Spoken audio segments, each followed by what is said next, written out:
It's fascinating in retrospect to reflect the absolutely massive plundering that Boss Tweed was able to do after the Civil War in New York City. The estimates are that he and his henchmen stole at least $200 million. If that was a lot then, today that would be over $4 billion, which would be 5% of the city budget, which was probably what they figured their take should be. Everything was for sale, and every top city official was getting a piece of it. You had a comptroller who kept two sets of books, literally. One which reflected what he wanted the public to believe, and the other that reflected who was getting what and where the money was going. You had a mayor who was getting a piece of the action along the way, and then you had the Board of Aldermen, who were better known as the 40 Thieves. You know, they were each sort of saw what was in it for me. The New York Times, which wasn't as big a newspaper then as it is now, played a huge role in publicizing the fraud that was going on. They got a hold through an insider to one of the real set of books, and they started writing about it. And then Thomas Nast, the great cartoonist, started hammering away with these really incisive cartoons, and together they were able to basically get the law enforcement to do something, to address it. But at that point, there was no internal city mechanism to address these things. And that's where my understanding is that the initial push to create what was called Commission of Accounts at that point came from what eventually became the Department of Investigation. When it began, they were basically bookkeepers. You know, so that the comptroller couldn't keep two sets of books, they were another set of eyes that could check to see whether or not at the different agencies, at the comptroller's office, people were actually keeping track of what was coming in and what was going out, what was being spent. You know, the great edifice of the Tweed era still stands just a few blocks away, the Tweed Courthouse, which is this magnificent building on Chambers Street. It was supposed to cost, I think, about $250,000. It ended up costing 50 times that.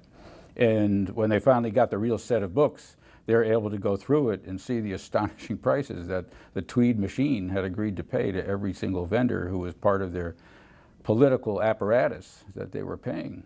And once DOI or its predecessor, the Commissioner of Accounts, at least it was more difficult to do that. And I think that, you know, that opened the door at least to having the right to be able to look over the shoulder of the other city agencies.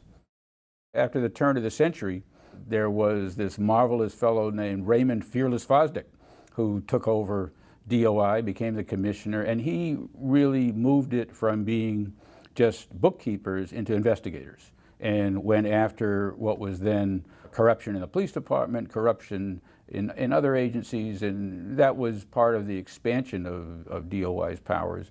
You know, you look over the history of the last 100 and almost 150 years of this agency, you'll see that the scandals of the Tweed era, followed by the turn of the century when there was a guy who was a fire commissioner named Richard Croker, who really controlled the police department. I mean, we had the most crooked police department in the country at one point, where basically they went out and rounded up people on the streets and just threw them into the jail just so they could get a piece of the bail to get them out.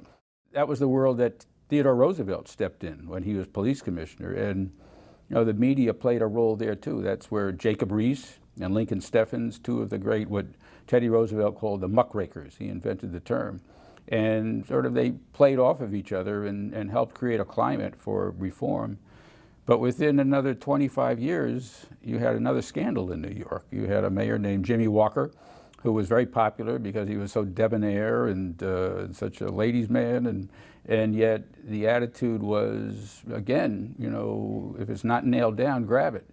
And there was an astonishing amount of corruption, and that apparently was beyond DOI's ability to be able to rein in at that point, because it took the state legislature to appoint a commission led by a fellow named Judge Samuel Seabury, which held hearings and proved how much corruption there was.